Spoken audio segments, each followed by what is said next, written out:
읽어주는 동화책 키다리 아저씨. 매월 첫 주 수요일이 되면 존 글리어 보육원은 평의원들이 방문하기 때문에 항상 바빴어요. 보육원에서 나이가 제일 많은 제르샤는 아이들과 함께 보육원을 구석구석 청소했어요. 그리고 어린아이들을 깨끗하게 씻기고 단장시켰어요. 평의원들이 돌아간 뒤 원장이 제르샤를 불렀어요. 무슨 일이지? 아이들이 버릇없이 굴었나? 걱정스런 얼굴로 아래층으로 내려가던 제르샤는 막 현관을 나서는 한 평의원의 뒷모습을 보았어요. 저렇게 다리가 긴 사람은 처음 봐. 거미 같네? 제르샤가 사무실로 들어가자 원장이 말했어요. 제르샤, 너는 대학에 가게 되었단다. 방금 나가신 분이 네가 쓴 글을 읽고 글 솜씨를 인정하셨단다. 그분은 네가 작가가 되기를 바라는 것 같더구나. 그게 정말이에요? 그래. 그분은 학비와 매달 35달러 용돈을 주신다고 하셨어. 그런데 너는 매달 빠짐없이 편지를 써야 한단다. 학교 생활에서 겪은 일들을 적어서 존 스미스 씨 앞으로 보내면 되는 거야. 제르샤는 꿈만 같아서 가슴이 뛰었어요. 9월 24일 제르샤 에버시 보낸 편지. 제가 드디어 대학에 왔어요. 4시간 동안 기차로 오면서 얼마나 설레었는지 상상도 못 하실 거예요. 이곳에 오는 동안 당신에 대해 생각해 보았답니다. 당신을 키다리 아저씨라고 부르기로 했는데 괜찮죠? 그 이름 속에는 저의 감사하는 마음이 가득 담겨 있다는 걸 기억해 주세요.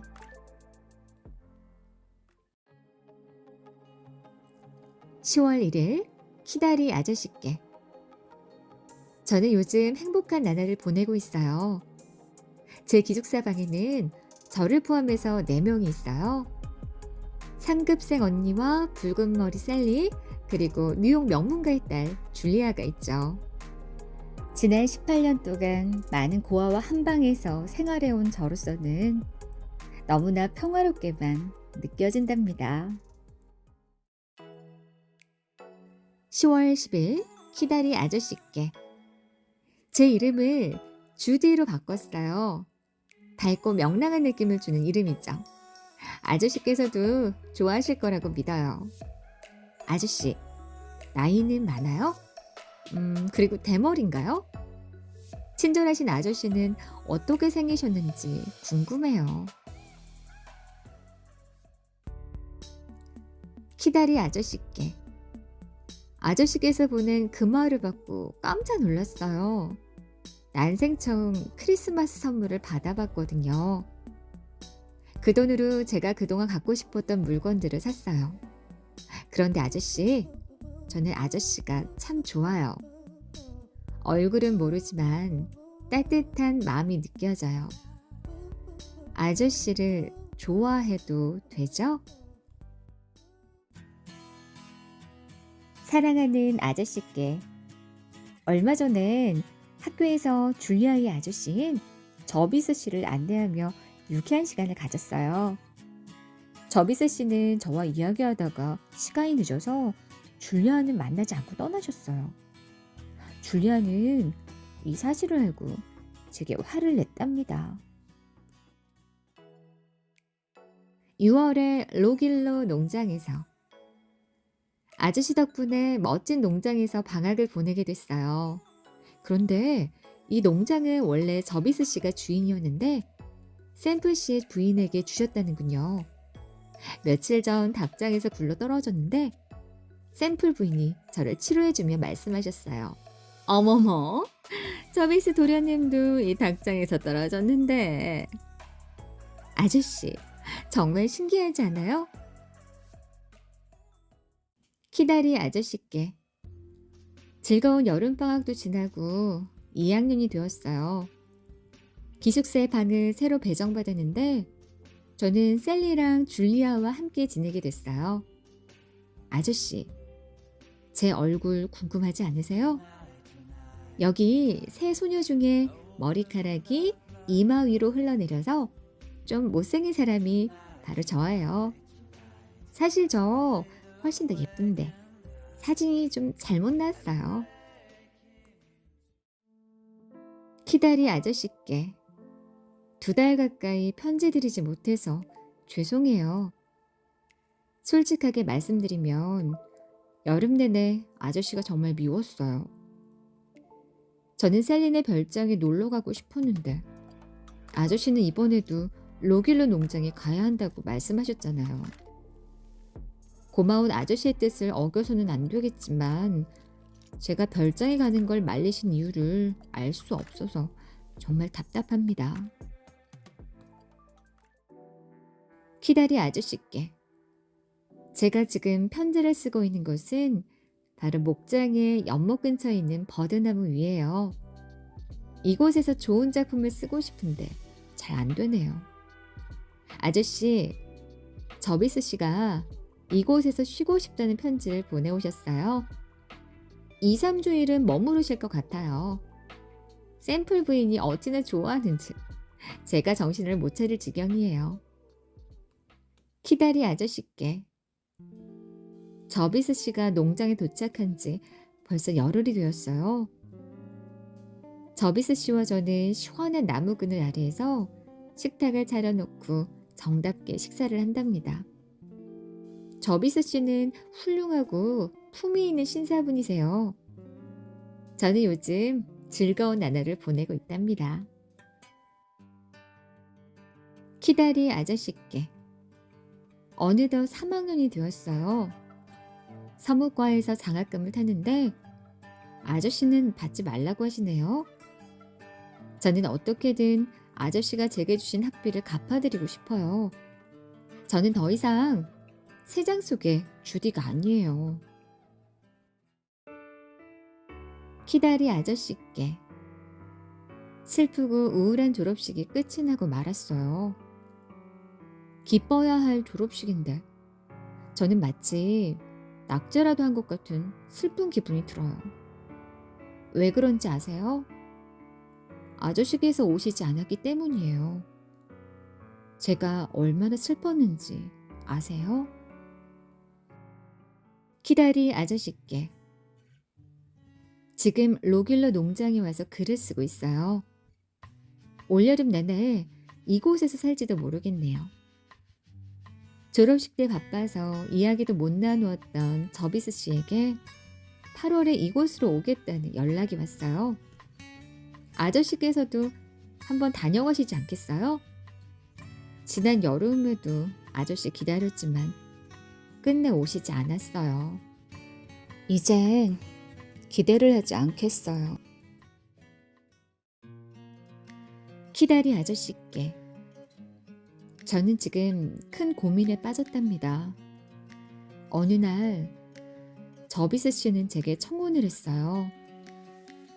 저는 저비스 씨를 좋아하고 있지만 그분의 청혼을 거절했어요. 저 같은 고아가 그런 훌륭한 분과 결혼하는 건 옳지 않다고 생각했거든요. 아저씨의 의견을 듣고 싶어요. 그리운 키다리 아저씨께 드디어 아저씨의 집을 방문해도 좋다는 허락을 주셨군요. 꿈만 같아요. 다음 주 수요일 오후 4시 30분에 오라고 하셨죠? 아저씨, 저 잠을 이루지 못할 것 같아요.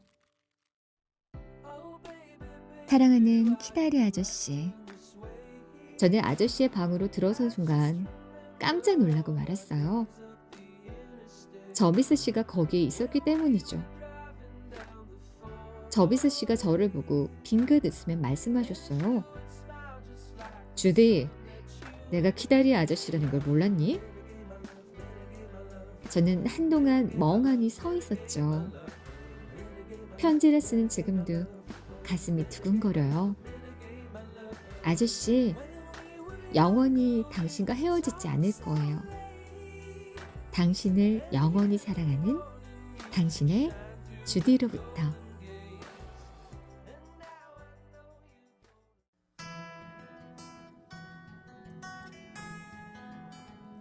읽어주는 동화책 우렁이 각시. 옛날 어느 곳에 한 젊은이가 살고 있었어요. 하루는 밭을 갈다가 혼잣말로 신세 타령을 했죠.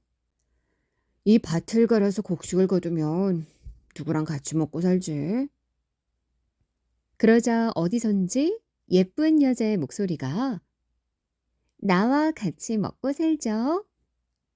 라고 대답했어요.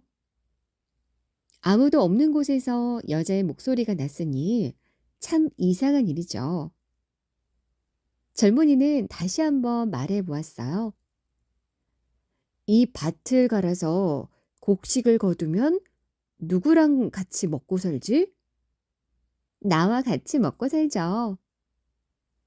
아까와 똑같은 여자의 소리가 나는데 역시 사람은 보이지가 않았어요. 젊은이는 사방을 두루 살펴보았으나 우렁이 한 마리밖에 보이지 않았죠. 지금 내 말에 대답을 한 게 누구란 말이야? 하고 중얼거리니까 우렁이가 저예요. 저를 데려다 물독 속에 넣어두시면 당신에게 좋은 일이 있을 거예요. 라고 대답을 하는 거예요. 그래서 젊은이는 그 우렁이를 가져가서 물 항아리 속에 넣어두었죠. 이튿날 아침 젊은이가 밥을 지으려고 부엌으로 나가보니 누가 차려놓았는지 밥상이 차려져 있었어요. 아침, 점심, 저녁 언제나 맛난 반찬으로 밥상이 차려져 있을 뿐 아니라 깨끗한 이불까지 늘 준비되어 있었죠. 젊은이는 하도 이상해서 밖에 나가는 척하고는 숨어서 집안을 살펴보고 있으려니 물독 속에서 우렁이가 기어 나오더니 예쁜 색시가 되어 집안 청소를 하고 빨래와 바느질도 하지 않겠어요? 그러다가 저녁 때가 되자 저녁밥을 지어놓고는 다시 우렁이가 되어 물독 속으로 들어가는 거였어요. 너무나 뜻밖의 일이라 어리둥절하여 보고만 있던 젊은이는 이튿날 다시 숨어 있다가 와락 달려가 그 예쁜 색시를 붙잡았어요. 색시는 깜짝 놀라며 저를 놓아주세요. 때가 올 때까지는 저를 놓아주셔야 돼요. 하고 애걸을 했지만 젊은이는 놓아주지 않았어요. 그 후 이 예쁜 색시는 젊은이의 아내가 되어 즐겁게 지냈죠. 하루는 임금이 사냥을 하러 이 동네에 나왔다가 젊은이 아내를 보게 되었어요. 그 예쁜 모습에 그만 욕심이 난 임금은 그 색시를 불러 너의 남편을 데리고 나오라 하고 명령을 내렸어요. 너는 나와 이 산과 저 산의 나무배기 내기를 하자. 네가 이기면 나라의 재산 반을 너에게 줄 것이오. 내가 이기면 네 아내를 내가 데려가겠노라. 이 말을 들은 젊은이는 걱정과 근심에 병이 날 지경이었죠. 임금은 많은 신하들을 데리고 있으니 산에 나무를 베는 일도 쉽게 할 수가 있겠지만 젊은이는 혼자서 저 큰 산의 나무를 다 베어야 하니 아무래도 질 것이 뻔했어요. 그러나 예쁜 아내는 걱정하는 빛도 없이 편지를 써서 가락지에 메어주면서 말했어요. 이걸 가지고 바닷가에 가서 물속에 빠뜨려 주세요. 그러면 저희 아버님을 만날 수가 있어요. 아버님께서 조롱박을 하나 주실 테니 그걸 가지고 오시면 임금님과 경쟁을 해도 이길 수가 있답니다. 젊은이는 아내가 시키는 대로 바닷가에 가서 그 가락지를 물속에 떨어뜨리니 과연 바닷물이 갈라져 길이 생기고 그 길로 들어가니 화려한 용궁이 있었어요. 용궁에서는 용왕이 높은 자리에 앉아서 젊은이를 반갑게 맞아주면서 말했죠. 내 딸을 데리고 행복하게 잘 살거라. 라며 조롱박 하나를 주었습니다. 젊은이는 그 조롱박을 소중하게 안고 물속 길을 걸어 육지에 나와 집으로 돌아왔죠. 이윽고 임금과 젊은이의 나무배기 내기가 시작되었어요. 임금은 수백 명의 군사와 백성들까지 데려다 산에 나무를 치기 시작했죠. 젊은이는 혼자 조롱박 하나만 가지고 산으로 갔어요. 임금의 산에서는 수백 명의 사람들이 도끼로 나무를 찢기 시작했어요. 그러면서 딱하다는 듯이 젊은이를 바라보기도 했죠. 젊은이는 조롱박의 뚜껑을 열어보았어요. 그 박 속에서 작은 이들이 손에 도끼를 들고 끝없이 줄을 지어 쏟아져 나왔어요. 도끼를 가진 작은 이들이 얼마나 많이 나오는지 그 수를 헤아릴 수도 없었어요. 그 작은 이들은 모두 재빠르게 나무를 베어놓고는 도로 조롱박 속으로 들어가 버렸어요. 임금 편에서는 힘센 병정들이 땀을 흘리면서 나무를 찢고 있었지만 산에 나무를 다 베려면 아직도 멀어 결국 젊은이한테 지고 말았죠. 임금은 경쟁해진 것이 분해서 이번에는 말을 타고 강을 건너가는 내기를 하자고 했어요. 임금은 말 달리기를 아주 잘했어요. 젊은이는 또 걱정이 되었죠. 그래서 예쁜 아내에게 얘기했어요. 아내가 다시 편지를 써서 가락지에 메어주자 남편은 지난번처럼 용왕에게 찾아갔어요. 용왕은 야윈 작은 말 한 피를 내주었죠. 젊은이는 몹시 실망을 했어요. 이런 야윈 말을 타고서 어떻게 임금과 달리기를 해서 이길 수가 있나 하여 걱정하고 있었죠. 이윽고 말을 타고 강 건너기를 할 날이 되었어요. 임금은 천리마라는 힘세고 빨리 달리는 말을 타고 나왔어요. 그러나 젊은이는 야위고 자그마한 말을 타고 나오자 구경 나온 사람들까지 모두 젊은이를 가엾게 생각했어요. 시작의 신호가 울렸죠. 임금과 젊은이는 일제히 달렸어요. 그런데 정말 이상한 일이 또 일어났어요. 임금의 말이 강을 반도 건너기 전에 젊은이는 벌써 강을 건너 저편 언덕에 올라서서 이쪽을 바라보고 있는 게 아니겠어요? 임금은 마지막으로 배를 타고 바다 건너는 내기를 하자고 했어요. 임금은 나라 안에서 제일 빨리 갈 수 있는 배를 타고 나타났죠. 젊은이는 역시 용왕에게서 얻은 조그만 배를 타고 나왔어요. 임금의 배에 비하면 젊은이의 배는 마치 조그마한 나뭇잎 같아 보였어요. 그러나 바다를 달리기 시작하자 임금의 배를 뒤에 두고 그 작은 배는 쏜살같이 달려서 어느새 목적지에 도착했죠. 그런데 뒤에 떨어진 임금이 바다를 반쯤 건넜을 때 갑자기 하늘에 먹장 같은 구름이 몰려들더니 사나운 비바람이 치기 시작했어요. 금세 바닷물은 미친 듯이 흔들리고 번갯불은 무섭게 번쩍였죠. 임금의 배는 어느 물결 속에 휩쓸려 들어갔는지 바다 위에서 영영 자취를 감추고 말았어요. 임금은 용왕의 노여움을 사 물속에 빠져 죽게 된 거죠. 사람들은 사라진 임금 대신에 젊은이를 임금으로 받아들였어요. 마음씨 나쁜 임금이 빼앗아 가려고 한 우렁이 각시는 왕비가 되었죠. 젊은이는 임금이 되자 나라를 잘 다스려서 훌륭한 임금이라는 칭찬을 받으며 잘 살았다고 합니다.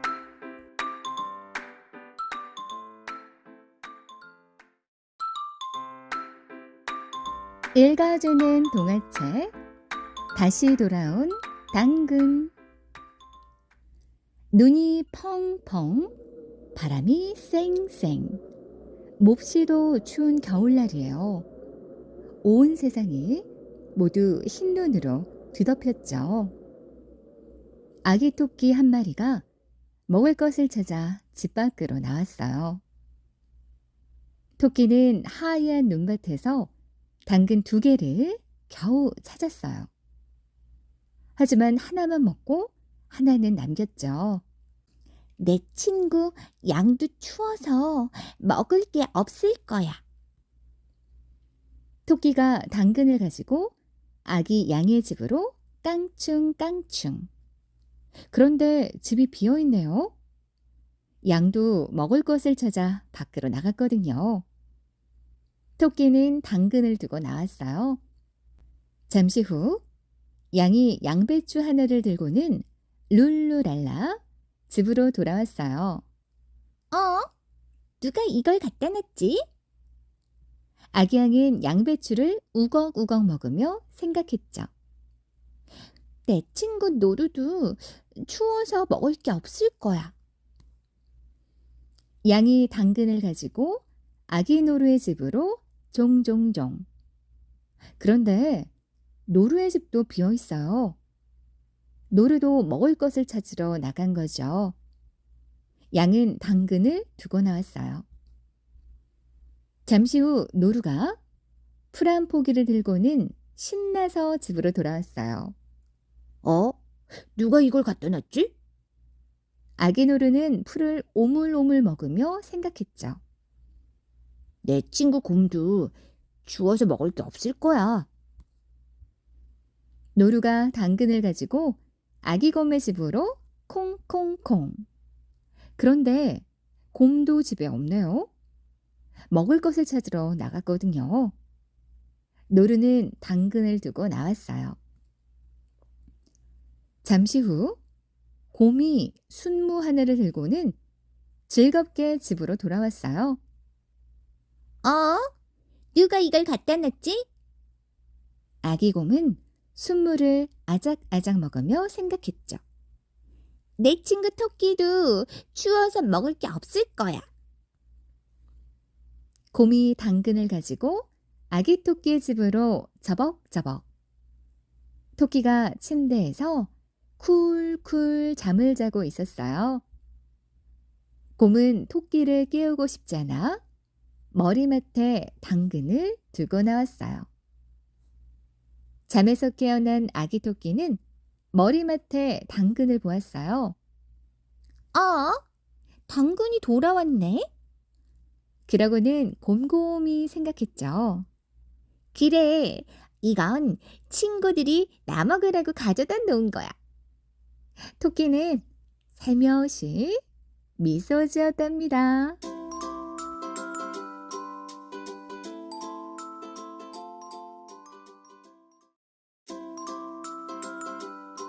읽어주는 동화책 완두콩 다섯알. 꼬투리 속에 완두콩 다섯알이 있었어요. 완두콩들은 세상이 전부 연두빛일 거라고 생각했죠. 왜냐고요? 꼬투리도 자신들도 모두 연두빛이라서 그랬죠. 햇님이 꼬투리 안을 따스하게 비추던 어느 날, 완두콩들은 이러쿵저러쿵 이야기를 나누었어요. 우리는 언제까지 이렇게 웅크리고 살아야 할까? 꼬투리 속에 오래 있었더니 몸이 굳는 것 같아. 바깥 세상에는 무언가 재미있는 일이 있을 거야. 그리고 몇 주 뒤 꼬투리가 노랗게 변했어요. 완두콩도 노란 옷으로 갈아입었죠. 세상이 노랗게 변했어. 이제 바깥 세상에 나갈 때가 됐나 봐. 완두콩들의 마음은 설레었죠. 그러던 어느 날, 한 소년이 꼬투리를 비틀어 꺾은 다음 주머니 속에 넣었어요. 그 순간 꼬투리가 탁 터지면서 완두콩 다섯알이 세상으로 나왔죠. 소년은 주머니 속에서 완두콩 다섯알을 꺼냈어요. 이 공띠를 종알로 쏴야지. 소년은 새총으로 첫 번째 완두콩을 쏘았어요. 나는 더 넓은 세상으로 날아갈 거야.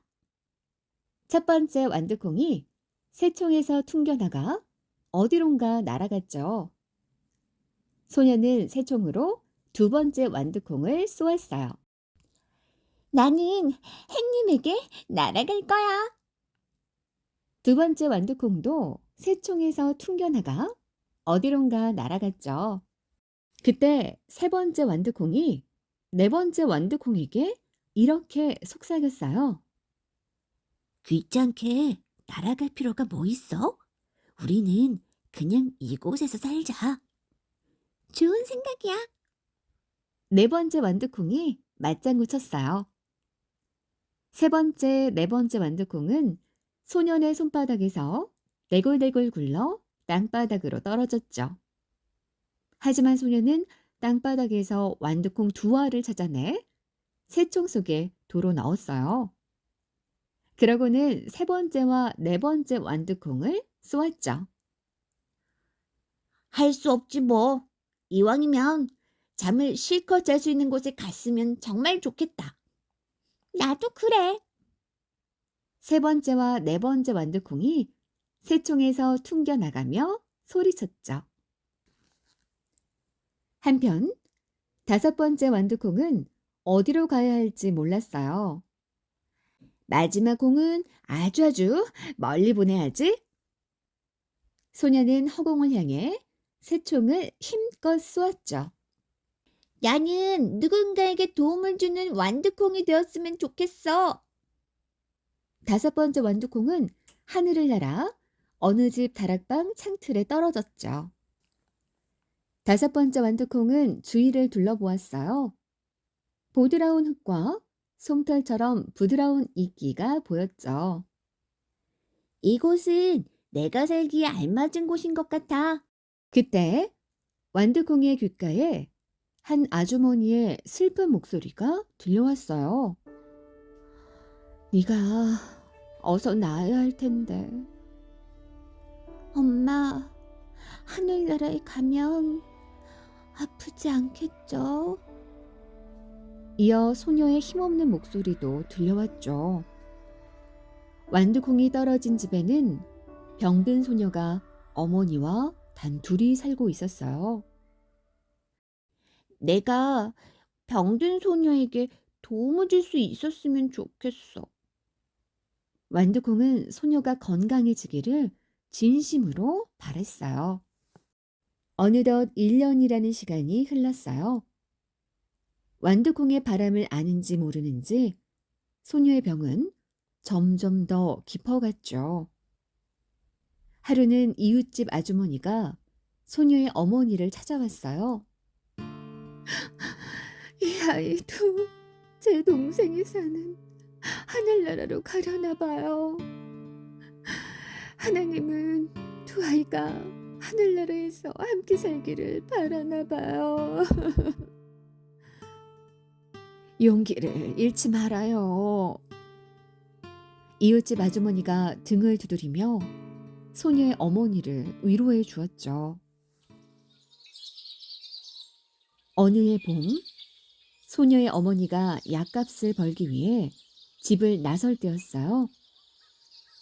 엄마, 창밖에서 뭔가 흔들리고 있어요. 창가로 다가선 어머니가 소녀를 돌아보며 말했죠. 어머, 완두콩 싹이 났구나. 너를 위해 하나님이 이곳에 작은 정원을 꾸미시려는 것 같아. 잠시 뒤 소녀의 어머니는 침대를 창가 쪽으로 옮겼어요. 그러고는 소녀의 이마에 입맞춤을 해주고 집을 나섰죠. 소녀는 하루 종일 완두콩이 자라는 모습을 보았어요. 고마운 행님이 네가 잘 자라도록 따스한 빛을 비추어 주시는구나. 그리고 너는 내 병이 나을 수 있다는 희망을 주는 것 같고. 완두콩을 바라보면 소녀는 왠지 병이 나을 것 같은 기분이 들었죠. 그날 밤 집으로 돌아온 어머니에게 소녀가 말했어요. 엄마, 왠지 병이 나을 것 같은 기분이 들어요. 병이 다 나으면 엄마와 함께 햇살 가득한 들판으로 소풍 가고 싶어요. 꼭 그러자꾸나. 어머니가 소녀의 손을 잡아주었어요. 어머니는 소녀에게 희망을 주는 완두콩 줄기가 바람에 쓰러지지 않게 작은 받침대를 세워주었어요.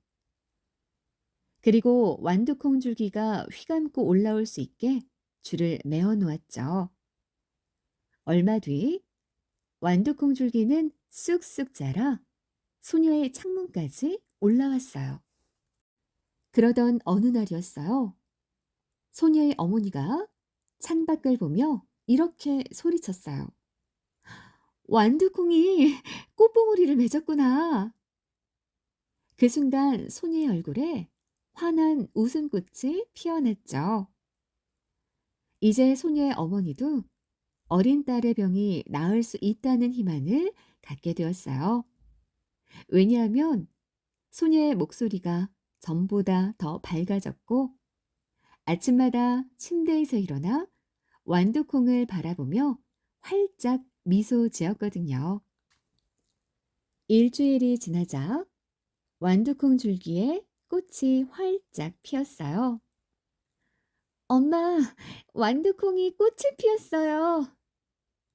소녀는 얼른 창문을 열고 꽃잎에 입맞춤했죠.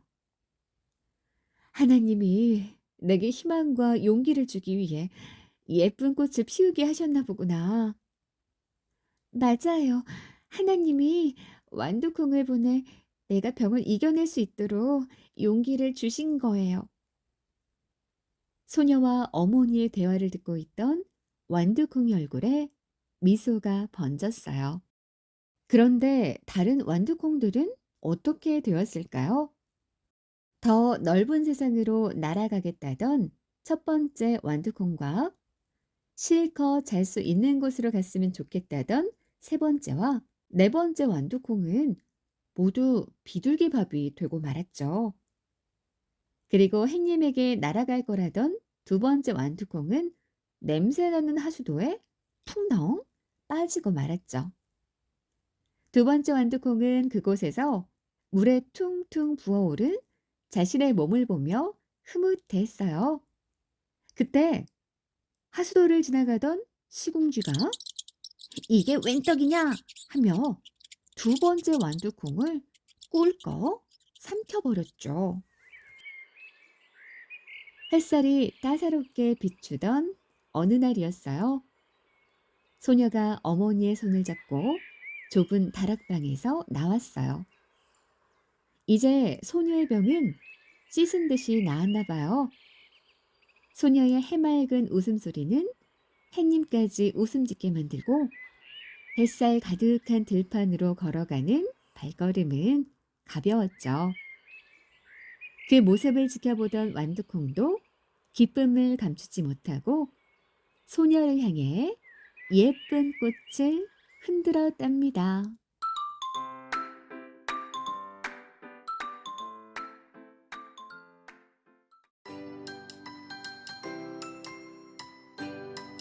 읽어주는 동화책 도깨비 방망이.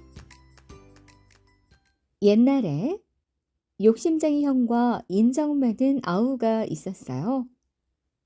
그런데 형은 부모님을 모시기 싫어했죠. 형님, 부모님은 제가 모시겠습니다. 이렇게 해서 아우가 부모님을 모시게 되었죠.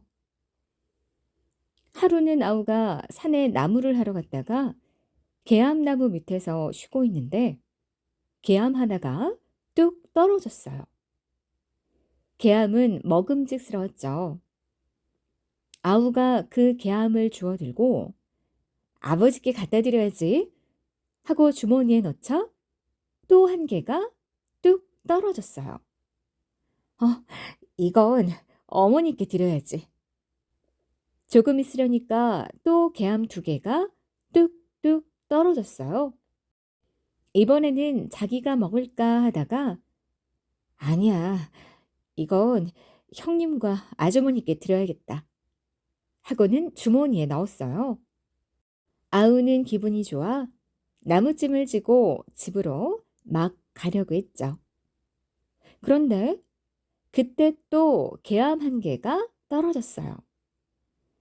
이건 내가 먹어야겠다. 아우는 그 계암을 먹으려다가 그것도 주머니에 넣고 산을 내려오기 시작했어요. 어느새 날이 저물었죠. 칠흑같이 어두운 데다 비까지 내렸어요. 아우는 할 수 없이 길가에 있는 빈 집으로 들어가서 헛간에 나무찜을 내려놓고 비가 그치기를 기다렸죠. 그런데 어디서 두런거리는 소리가 들려왔어요.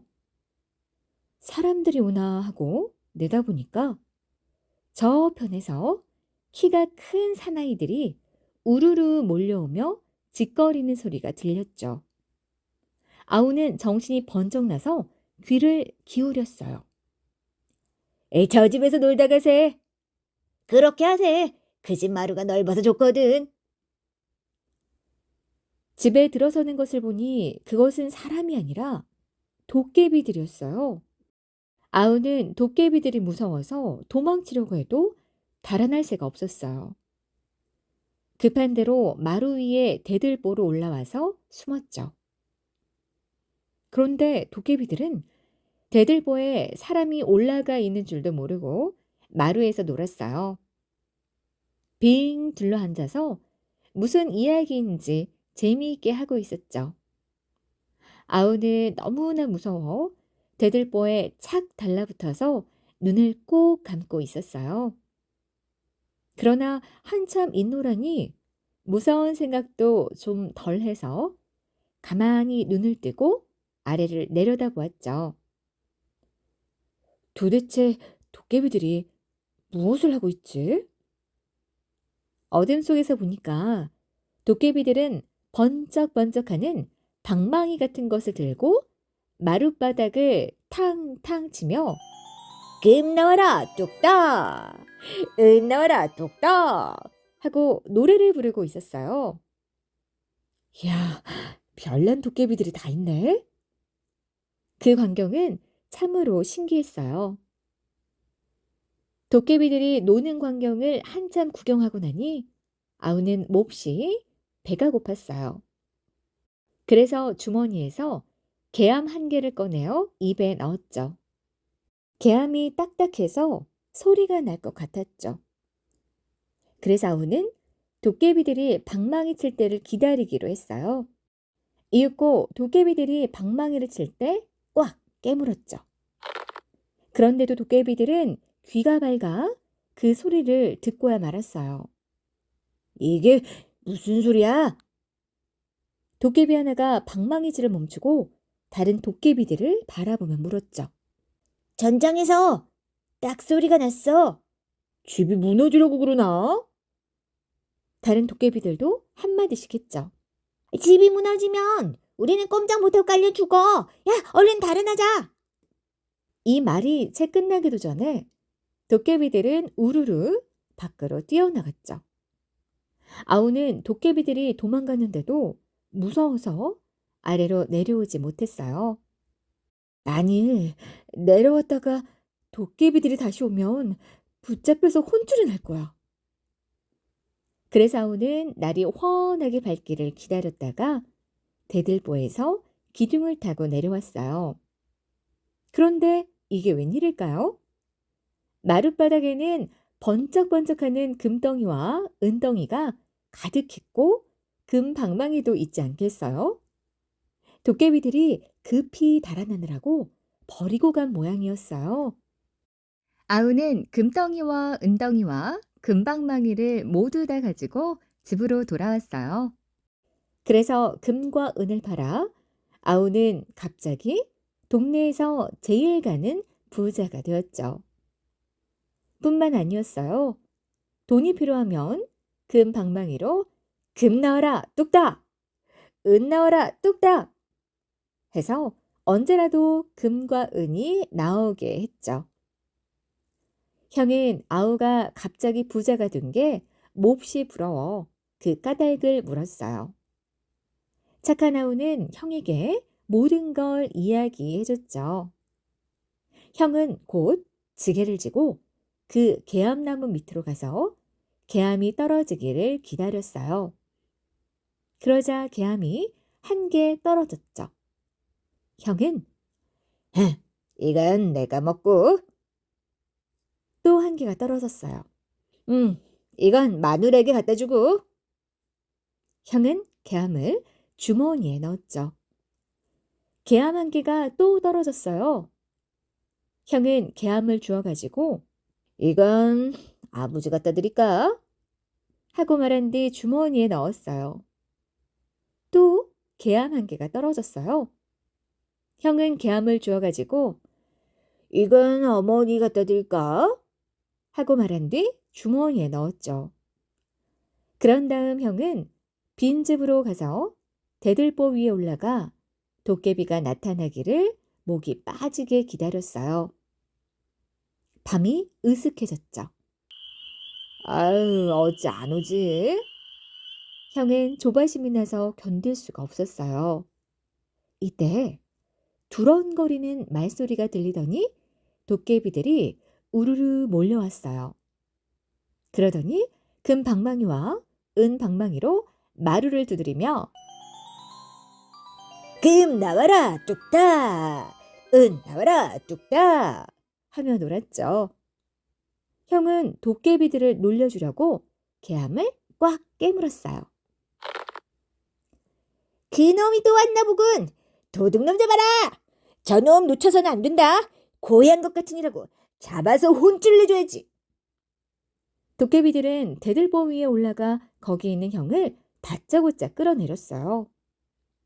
형은 벌벌 떨며 도깨비들에게 싹싹 빌었죠. 제발 살려주십시오. 도깨비, 아니, 도 선생님들. 난 아무 죄도 없습니다.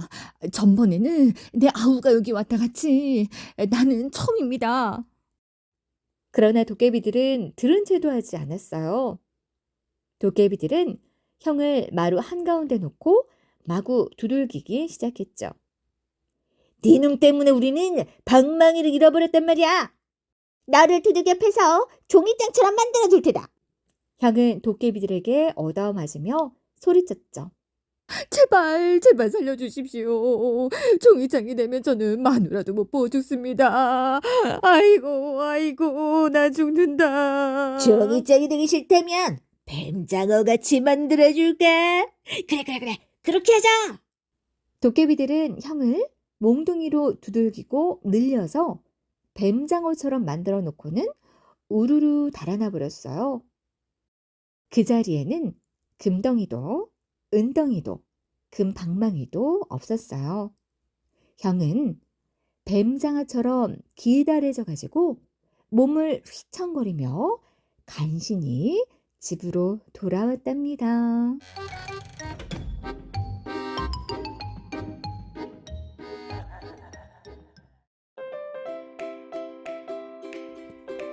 읽어주는 동화책 인선이는 그림도 잘 그려. 신사임당은 조선시대 뛰어난 학자였던 율곡 이이의 어머니예요.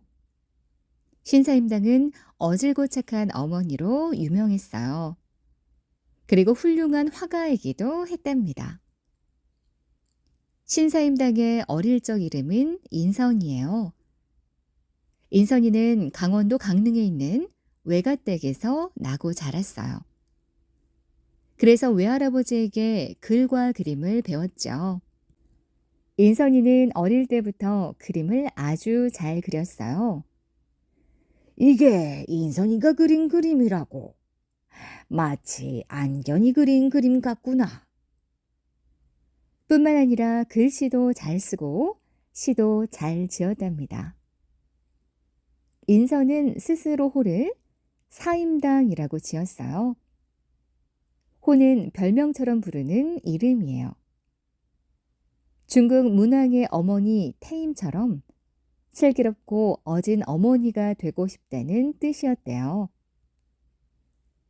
신사임당은 무엇이든 찬찬히 살펴보았어요.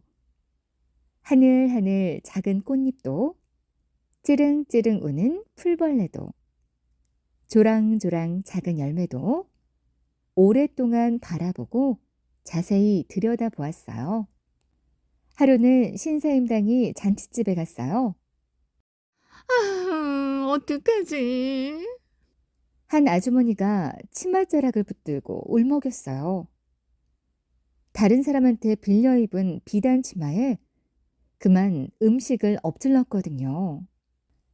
아주머니, 제가 도와드릴게요.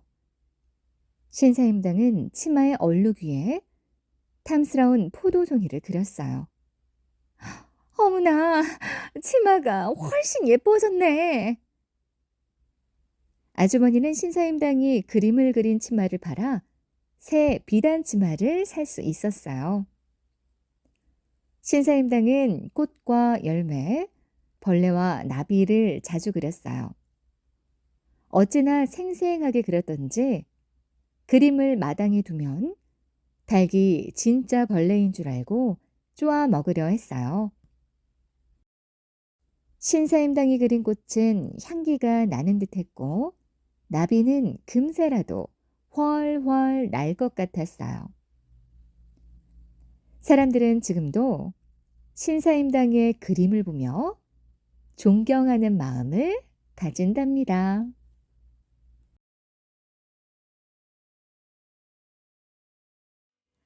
읽어주는 동화책 한입 베어 먹은 사과. 안녕. 나는 스티브 잡스라고 해. 아이폰이나 아이패드라고 들어봤니? 그걸 만든 사람이 바로 나란다. 한입 베어 먹은 사과 모양이 바로 내가 만든 회사를 나타내지. 난 흔히 혁신의 아이콘이라 불려. 혁신이란 완전히 바꾸어서 새롭게 만든다는 뜻이야. 내가 세상에 없던 물건을 만들어냈기 때문이지. 어릴 때 나는 엄청 말썽꾸러기였어. 바퀴벌레 약을 먹고 병원에 실려간 적도 있고 전기 콘센트에 머리핀을 넣었다 손을 대인 적도 있지. 그건 정말 위험하니까 절대 따라하지 마. 신기한 공구로 가득했던 우리 집 차고는 나한테는 최고의 놀이터였단다. 친구들이 장난감을 살 때 난 직접 장난감을 만들었지. 학교에서는 친구들 자전거 비밀번호를 바꾸기도 하고 애완동물과 학교 오는 날 포스터를 붙여서 애완동물이 교실을 마구 돌아다니기도 했지. 그러다 테디일 선생님을 만나 공부에 재미를 붙였어. 스티브, 이 책을 다 풀면 상을 줄게. 형들이 푸는 어려운 수학책이었지만 난 이틀 만에 다 풀었단다. 내가 15살 때의 일이야. 난 전자공학에 관해서라면 누구에게도 지지 않을 자신이 있었지. 그런데 어느 날 친구가 이렇게 말하는 거야. 웨즈니악이라는 형이 있는데 전자공학의 천재래. 워즈니악은 나보다 5살이 많았어. 그런데 이미 혼자서 컴퓨터를 만들었더라고. 난 금세 워즈니악이랑 친해졌지. 드디어 나는 대학생이 되었어. 하지만 반년 만에 학교를 그만두었지. 비싼 돈을 내고 필요 없는 공부를 해야 한다는 게 싫었으니까. 그때 난 친구네 집에서 잠을 자고 콜라병 판 돈으로 겨우 살았어. 하지만 공부하러 학교에는 계속 나갔단다. 학교를 그만두었는데 어떻게 그럴 수 있냐고? 내게 필요한 수업만 찾아다니며 몰래 들었거든. 시간이 흘러 난 게임 회사에 다녔어. 하지만 그만두고 워즈니악과 애플이라는 컴퓨터 회사를 차렸지. 그때까지만 해도 컴퓨터는 덩치 큰 계산기에 불과했단다. 크고 복잡해서 학교나 회사에서만 썼어. 우리는 책상에 올려놓을 수 있을 만큼 작고 단순한 컴퓨터를 만들기로 했고 결국 그 꿈을 이뤘지. 우리가 만든 애플2는 100만 대나 팔렸어. 집에서도 누구나 쉽게 사용할 수 있게 만들었거든. 워즈니악의 기술과 나의 배짱이 동한 거지. 사람들은 내가 개인용 컴퓨터 세상을 열었다고 칭찬했어. 그 결과 우리는 미국 최고 부자들 중 하나가 되었단다. 그렇다고 모든 일이 다 잘 됐던 건 아니야. 애플에서 쫓겨나기까지 했으니까. 하지만 주저앉아 있을 수만은 없었어. 그래서 픽사라는 애니메이션 회사를 사들이고 컴퓨터로 그린 첫 번째 애니메이션 토이스토리를 만들었지. 스티브 잡스가 만들면 다르구나. 사람들은 다시 나를 칭찬하기 시작했단다. 그 무렵 애플은 큰 어려움을 겪고 있었어.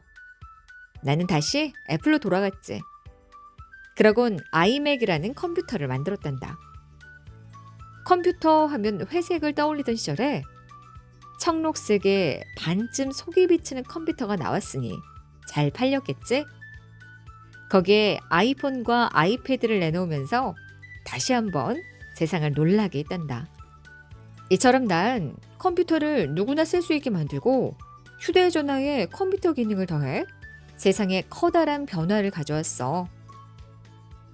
내가 만든 아이폰 덕분에 사람들은 이제 누구나 사진작가가 되고 영화 감독이 될 수 있지. 너희들도 나처럼 세상을 바꾸고 싶니? 그럼 간절히 바라고 또 겁없이 도전해봐.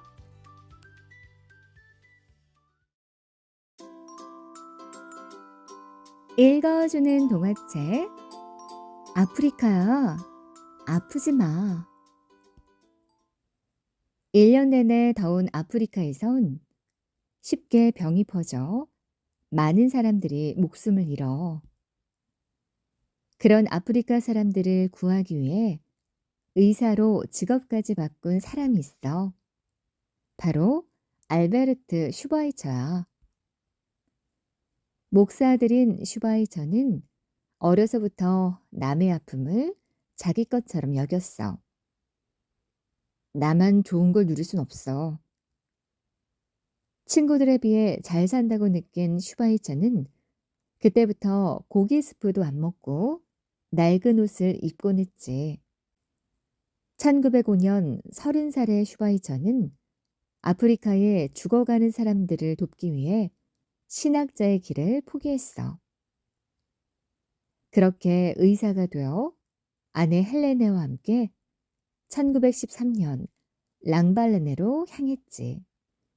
이렇게 많은 사람들이 죽어가다니. 슈바이처는 도착하자마자 진료를 시작했어. 제대로 된 병원도 없고 말도 안 통했으며 더워서 금세 쓰러질 것만 같았지. 하지만 멈출 수는 없었단다. 낮에는 뜨거운 태양과 병을 옮기는 채채파리, 밤에는 벌레들 때문에 진료가 쉽지 않았어. 이대로는 도저히 안 되겠어. 슈바이처는 버려진 닭장을 고쳐 임시 병원을 만들었지. 하루는 한 여인이 아이를 안고 뛰어왔어. 제발 우리 아이 좀 살려주세요. 심각하네. 수술을 서둘러야겠어. 그때 추장과 아이 아빠가 들이닥쳤지. 아이가 죽음을 받아들이게 내버려 둬. 그래야 다시 사람으로 태어난다고. 슈바이처는 종교 때문에 수술을 막는 아이 아빠를 겨우 설득했어. 좋아. 하지만 살리지 못한다면 당신도 목숨을 내놓아야 할 거야. 수술을 받고 아이는 살아났어. 그 일로 슈바이처는 믿음을 얻기 시작했지. 아프리카 사람들은 덥고 축축한 날씨와 지저분한 환경 때문에 피부병과 배탈에 늘 시달렸어. 그래서 슈바이처는 약을 만들어 나눠주고 더러운 물의 위험성을 알렸지. 동물이 빠져 죽은 물은 절대 마시면 안 돼요.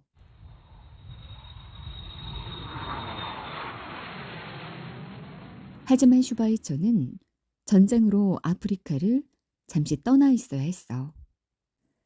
1924년 7년 만에 다시 돌아온 슈바이처는 많은 어려움 끝에 랑발렌의 큰 병원을 세웠지.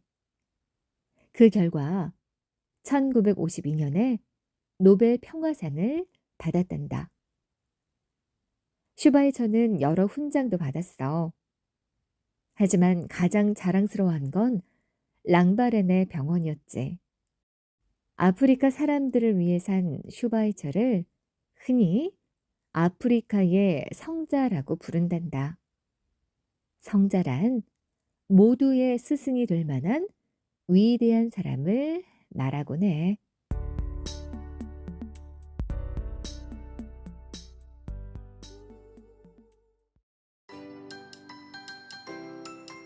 읽어주는 동화책 꼬마 물방울의 여행. 파란 하늘 위로 뭉게뭉게 하얀 구름이 피어올라요.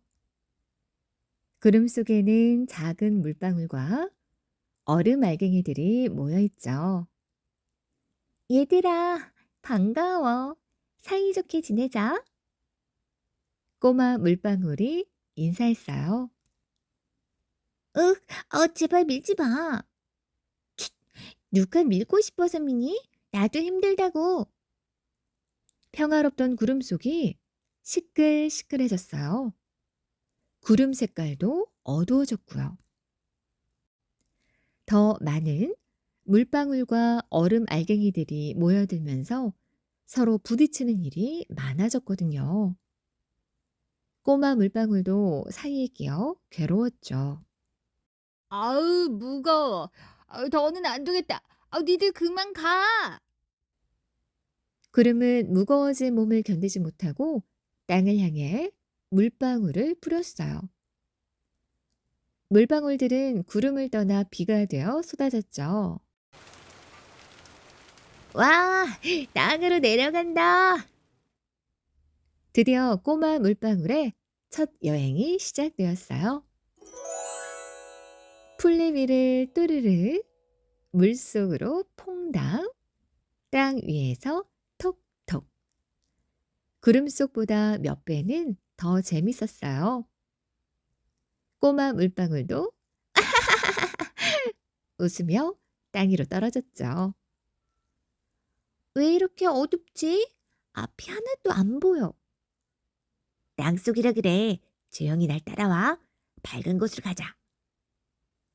물방울들은 어둠 속을 더듬더듬 흘러갔어요.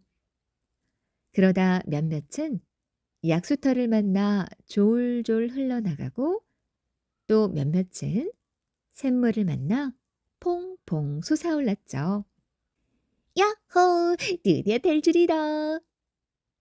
샘물속으로 퐁퐁 솟아오른 꼬마 물방울이 너무 좋아서 환호성을 질렀어요. 그러다 다시 냇물이 되어 졸졸 흐르기 시작했죠. 냇물은 또 다른 냇물들을 만나며 점점 몸집도 커지고 힘도 세졌답니다.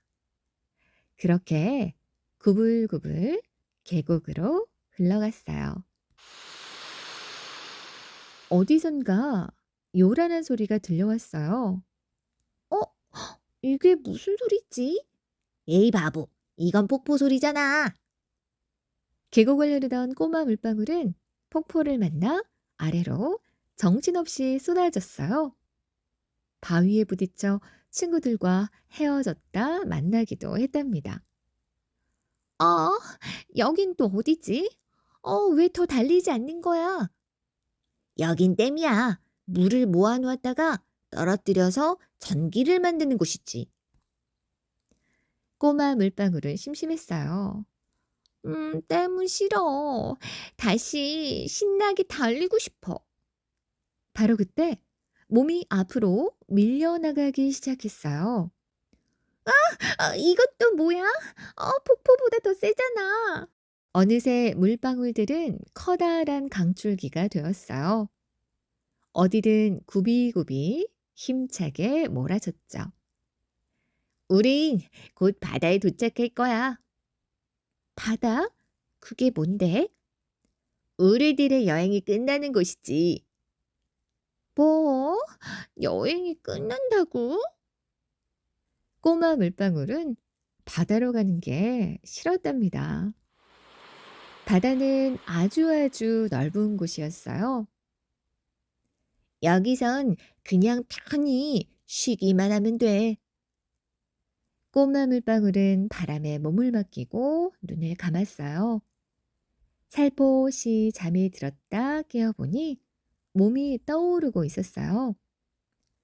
걱정 마. 다시 구름으로 돌아가는 거야. 구름으로 돌아간 꼬마 물방울은 어떻게 되었을까요?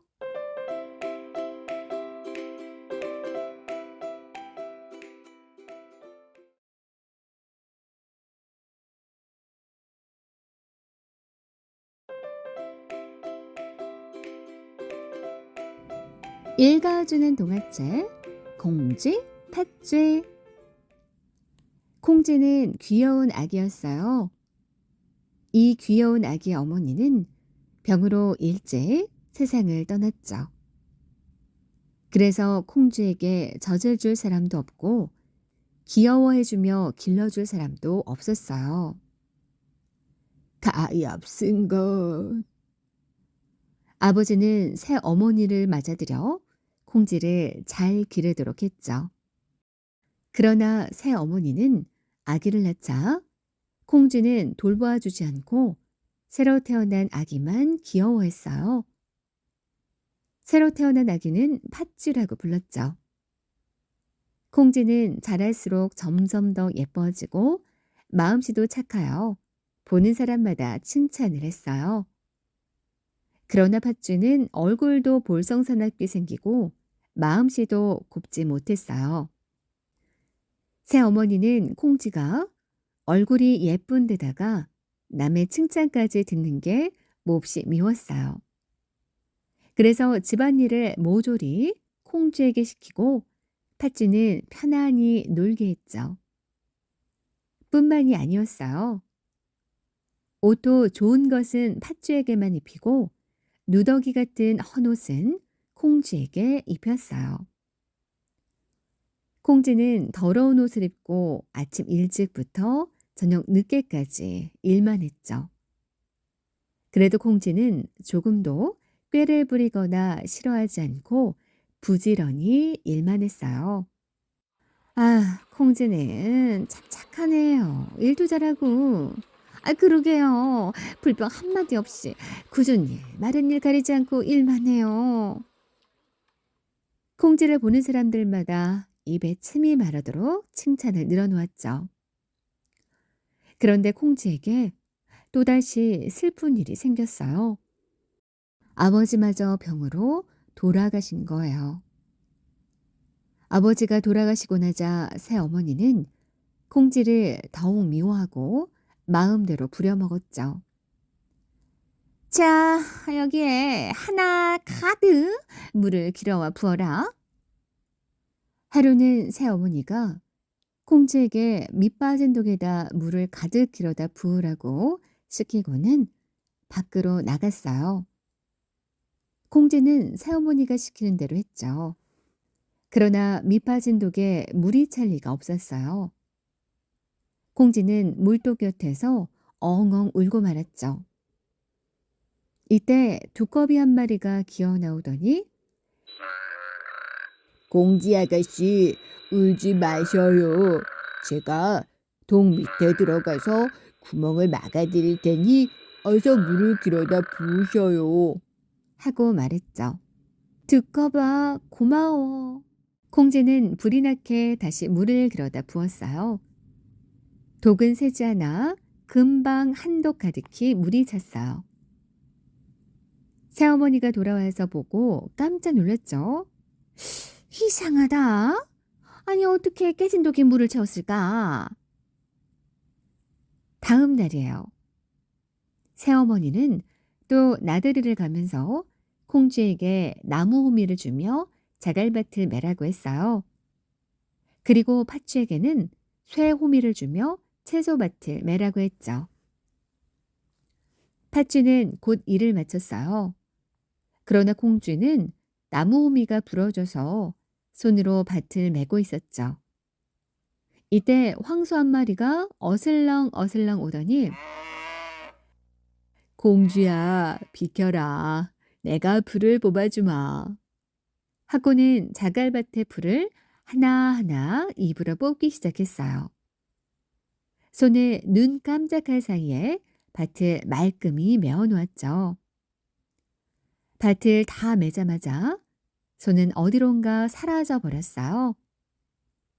콩쥐는 더없이 고마웠지만 미처 인사할 새도 없었어요. 한편 새어머니는 콩쥐가 제 아무리 일을 잘한다 해도 나무 호미로는 자갈밭을 다 매지 못할 거라고 생각하고 있었죠.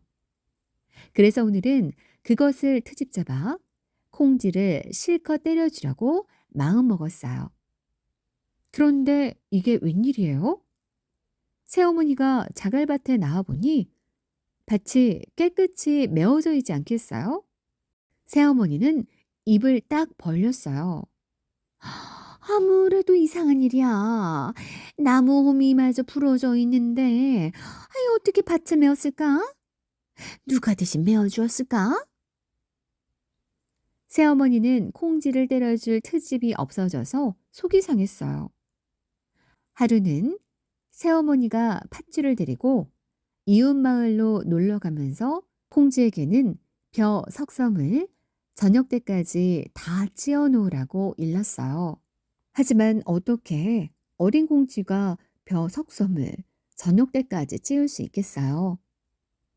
벼를 찧으려면 우선 햇볕에 말린 다음 절구에 넣고 절구질을 해야 하는데 말이죠.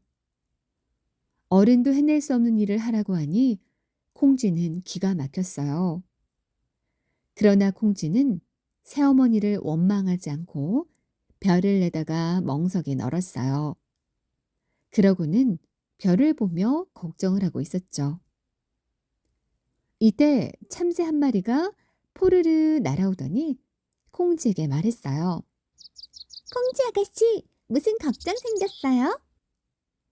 이 별을 오늘 해 지기 전에 다 찧어야 할 텐데 어떻게 찧을지 큰 걱정이란다. 콩쥐 아가씨, 그런 일이라면 걱정할 거 하나도 없어요. 우리 동무들을 데려와서 찧어드릴게요.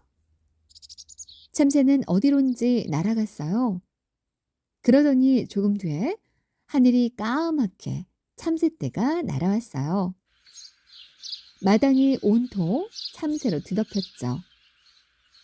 그러더니 참새들은 재빠르게 별을 쪼아서 모조리 껍질을 벗기는 것이었어요. 잠깐 동안에 벼 석섬이 다 찧어졌죠. 한편 새어머니는 집으로 돌아오면서 한없이 즐거워했어요. 콩쥐가 제 아무리 일을 잘한다 해도 오늘 시킨 일은 못했을 거야. 오늘은 꼭 트집을 잡아서 단단히 혼내줘야겠어. 그런데 이게 또 웬일이에요? 새어머니가 광야에 들어가 보니 정말 벼 석섬이 다 찧어져 있었어요. 새어머니는 또 야단칠 거리가 없어 화난 소리로 중얼거렸어요. 이 망할 것, 일은 귀신같이 잘하는군. 새어머니가 아무리 고생스러운 일을 시켜도 콩쥐는 팥쥐보다 더 잘하고 아무리 더럽고 헤어진 옷을 입혀도 콩쥐는 팥쥐보다 더 예뻤어요. 콩쥐는 갖은 구박 속에서도 착한 마음씨가 조금도 변하지 않았죠. 그런데 새어머니의 사랑을 받는 팥쥐는 마음씨가 점점 더 나쁘고 사나워졌어요. 팥쥐는 콩쥐가 잘못한 일도 없는데 새 어머니에게 거짓말로 일러바쳐 매를 맞게 하곤 했죠. 새어머니는 콩쥐가 엄청나게 일을 해내는 것이 이상해서 누가 콩쥐를 도와주나 알아보려고 했어요.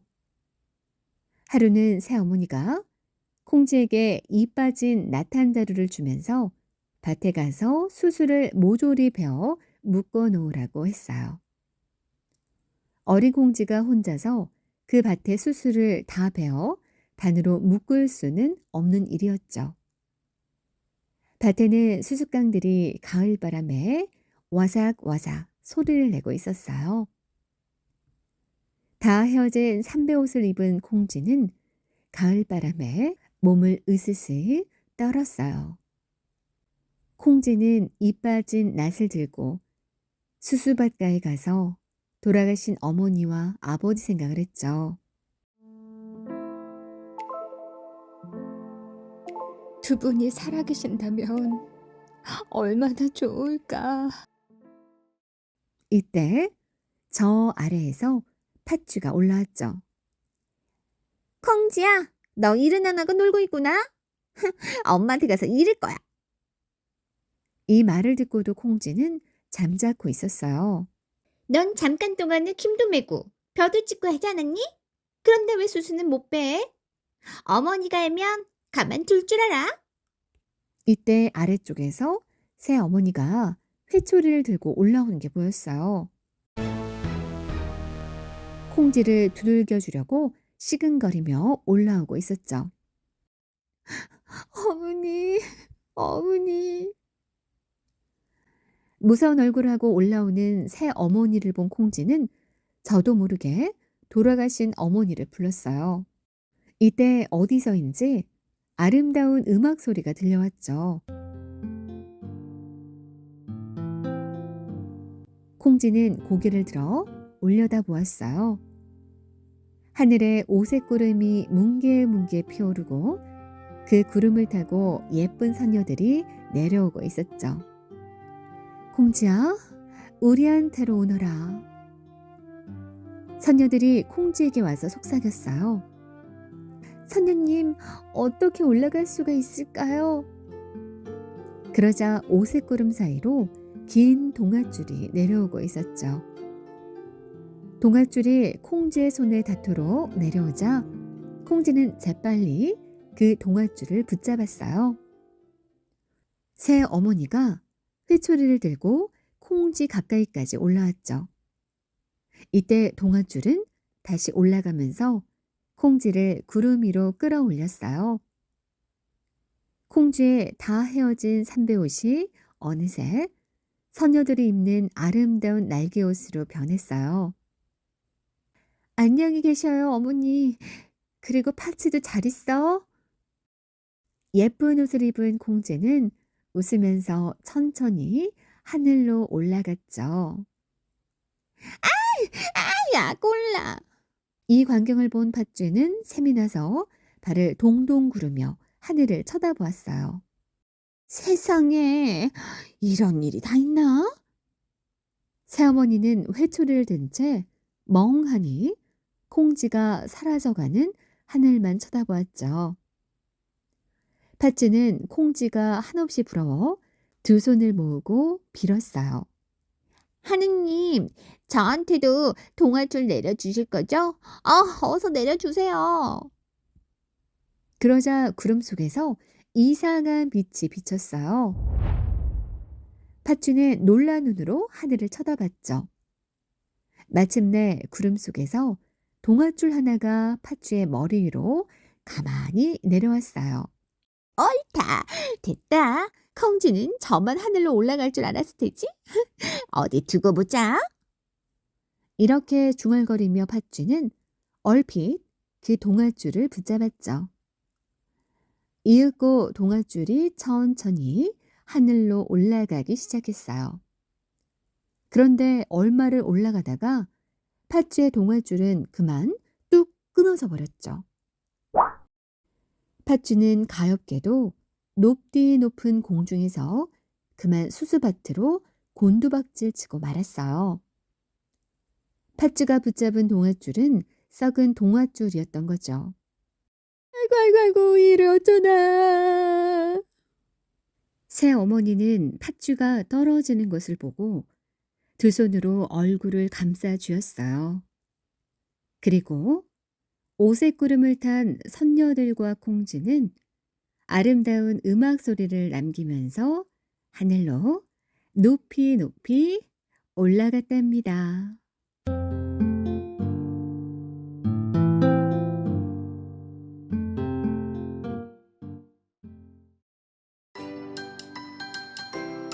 읽어주는 동화책 반쪽이. 옛날에 자식을 원하는 늙은 부부가 살았어. 어느 날 쌀을 얻으러 온 스님이 부인에게 오이 3개를 내밀며 말했지. 이걸 모두 먹으면 아들 셋을 낳을 것이오. 부인은 오이 2개를 먹고는 배가 불러 마지막 하나는 남편이랑 나눠 먹었대. 그 뒤 부인은 정말 아들 셋을 낳았어. 그런데 이게 웬일이야? 막내 아들이 반쪽이네. 눈도 하나, 귀도 하나, 코도 반쪽, 입도 반쪽, 팔다리도 하나씩 뿐인 거 있지? 하지만 머리도 좋고 힘도 아주 셌단다. 삼형제는 무럭무럭 자랐어. 하루는 두 형이 과거 시험을 보러 가는데 반쪽이가 같이 가겠다며 따라 나섰지. 형들은 반쪽이 동생과 같이 가는 게 창피해서 글쎄 반쪽이를 커다란 나무에 묶어 놓았지 뭐야. 반쪽이가 끙 하고 힘을 주자 커다란 나무가 쑥 뽑혔어. 반쪽이는 나무를 집으로 가져가서 마당 한가운데에 쿵 하고 내려놓았지. 아, 이게 왜 나무니? 더울 때 그늘에서 쉬라고 형들이 보냈어요. 그러곤 다시 형들을 쫓아갔단다. 이번엔 형들이 커다란 바위에다가 반쪽이를 묶어 놓았어. 반쪽이는 그것도 뽑아서 집에 가져갔지. 아, 이건 또 웬 바위니?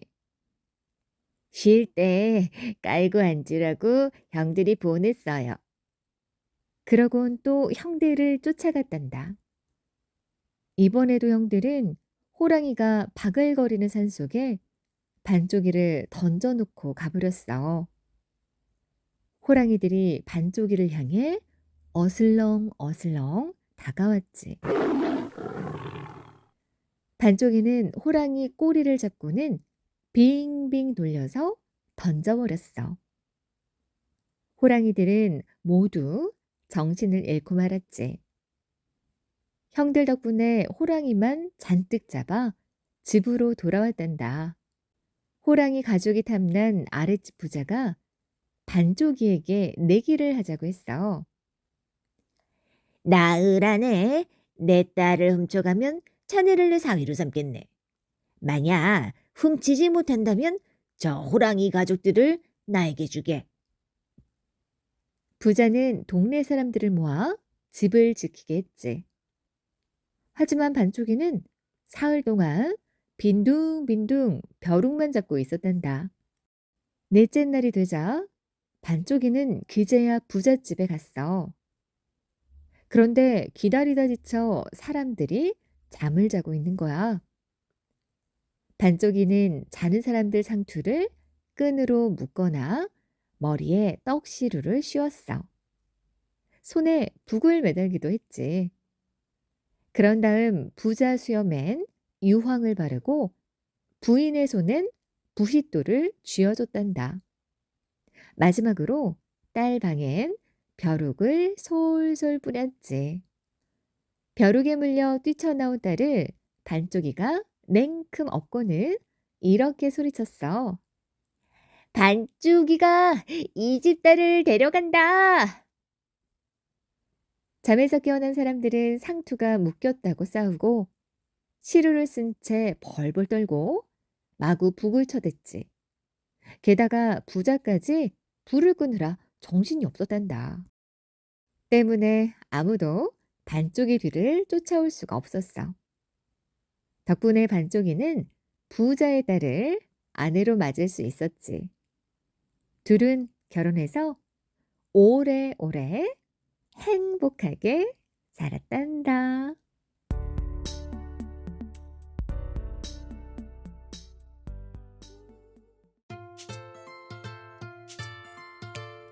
읽어주는 동화책 여우와 나그네. 나그네 한 사람이 길을 가는데 집 한 채 없는 벌판에서 그만 해가 저물고 말았어요. 길은 갈수록 험해져서 가시덤불과 풀뿐이었죠. 나그네는 수심에 쌓인 채 어둠 속을 헤매다가 멀리 산기슭에서 깜빡이는 등불 하나를 발견했어요. 아, 저기 사람 사는 집이 있구나. 나그네는 불빛을 향해 발걸음을 재촉했죠. 이윽고 나그네는 산기슭에 다다랐어요. 불빛은 외딴 초가집에서 새어나오는 호롱불 빛이었죠. 나그네는 문간으로 다가가 큰 소리로 주인을 불렀어요. 여보시오, 길 가던 나그네인데 하룻밤 쉬어가게 해주시오. 그러자 안에서 예쁘게 생긴 여자가 나와 수줍은 듯이 나그네를 쳐다보며 말했죠. 우리 집은 나그네를 재우는 주막이 아닙니다. 그렇지만 사정이 참 딱하게 되었으니 쉬어 가십시오. 여자는 나그네를 방 안으로 맞아들였죠. 그런데 이상하게도 여자 혼자 사는 집 같았어요. 잠시 후 여자가 저녁상을 차려왔어요. 나그네는 시장하던 참이라 밥 한 그릇을 맛있게 먹고 나서 잠자리에 들었죠. 온몸이 피곤하면서도 나그네는 왠지 잠이 오지 않았어요.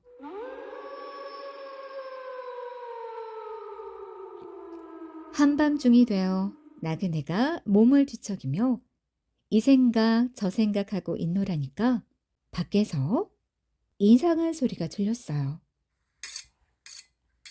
그건 틀림없이 칼을 가는 소리였어요. 나그네는 갑자기 무서운 생각이 들어 살그머니 자리에서 일어났어요. 그러고는 문을 열고 밖을 내다보았죠. 과연 여자가 칼을 시퍼렇게 갈고 있었어요. 칼을 가는 여자의 얼굴은 아까와는 달리 너무나 험상궂고 무서워 나그네는 재빨리 자리에서 일어나 옷을 주워 입었어요. 그러고는 소리 없이 뒷문으로 빠져나가 그 여자의 동정을 살폈어요. 시퍼렇게 날이 선 칼을 들고 여자는 나그네가 자던 방으로 들어갔죠.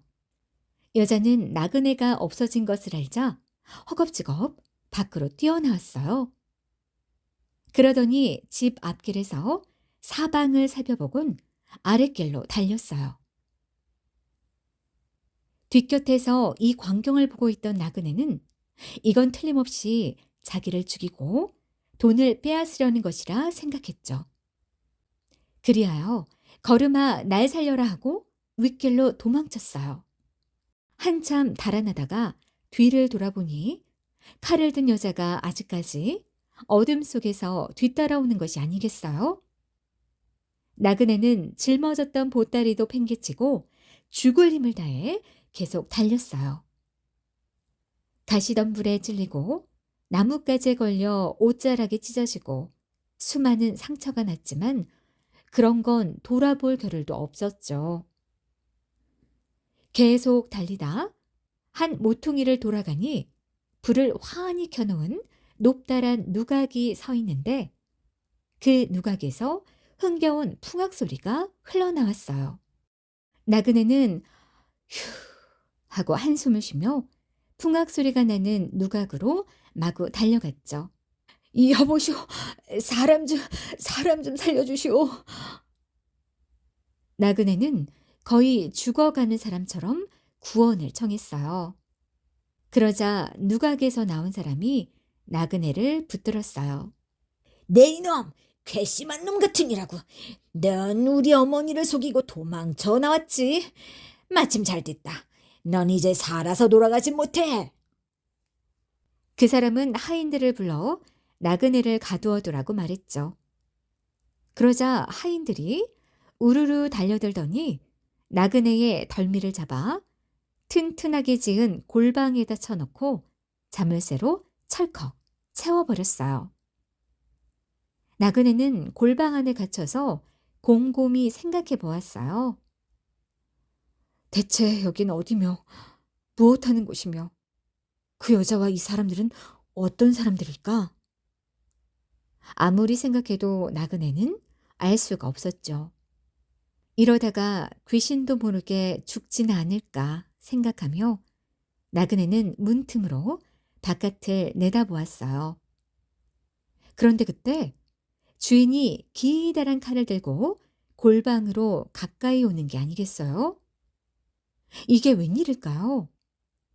사나이의 꽁무니에는 털이 난 꼬리가 흘낏 보였어요. 나그네는 그제야 모든 것을 깨달았죠. 어느새 사나이는 골방문을 열고 들어섰어요. 나그네는 사나이에게 슬픈 목소리로 말했죠.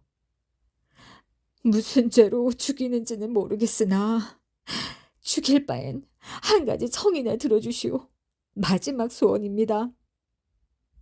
무슨 소원이냐? 사나이 여우가 물었어요.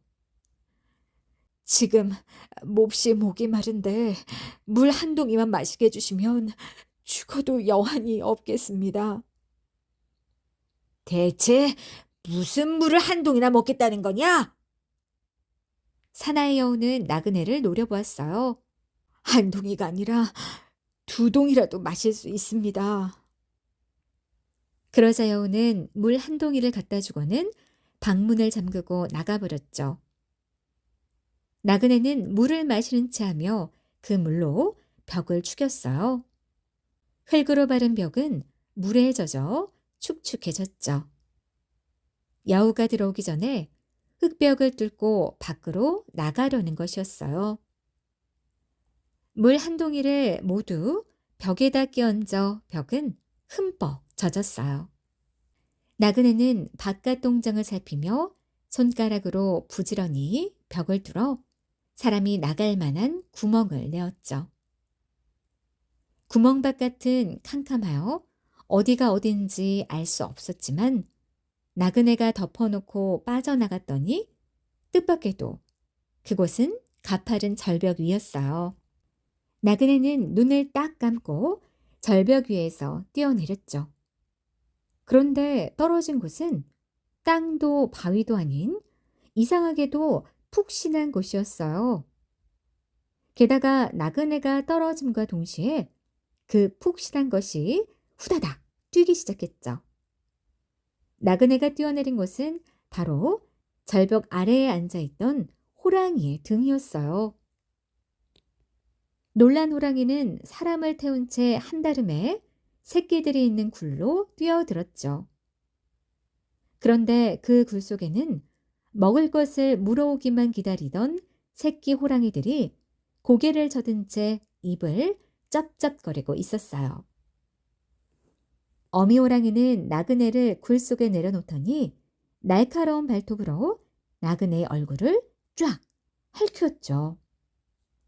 그리고 새끼들에게 그 피를 빨아먹게 한 다음 어디론지 휙 나가버렸어요. 호랑이가 나가자 나그네는 죽을 힘을 다해 일어섰죠. 그리고 큰 돌멩이를 집어 호랑이 새끼를 모조리 때려 죽였어요. 그러고는 재빨리 굴 밖에 서 있는 큰 고목나무 위에 올라가서 숨을 죽이고 아래를 내려다보고 있었죠. 한참 후 여우들은 호랑이가 나그네를 채간 줄 알고 떼를 지어 호랑이 굴을 습격해 왔어요. 그때 마침 어미 호랑이가 돌아왔죠. 어미 호랑이는 여우들이 제 굴 속에 있는 걸 보자 제 새끼들이 모두 여우에게 물려 죽은 것이라 생각했어요. 그리하여 큰 싸움이 벌어졌죠. 여우들은 여러 마리가 떼를 지어오긴 했어도 호랑이를 당해내지는 못했어요. 한참 동안 핥히고 물고 야단법석을 떨다가 마침내 여우들은 한 마리, 두 마리 모두 호랑이에게 물려 죽게 되었어요. 여우를 다 물어 죽인 호랑이는 너무 지쳐서 그만 그 자리에 벌렁 쓰러져 버렸죠. 그러자 나그네는 여우 굴 속으로 들어가 굴 안을 샅샅이 뒤져 숨겨둔 많은 금은 보화를 꺼내어 나귀 등에 가득 싣고 길을 떠났어요. 나그네는 죽을 고생을 했지만 많은 보물을 얻게 되어 기분이 좋아 흥얼거리며 새벽길을 걸었어요.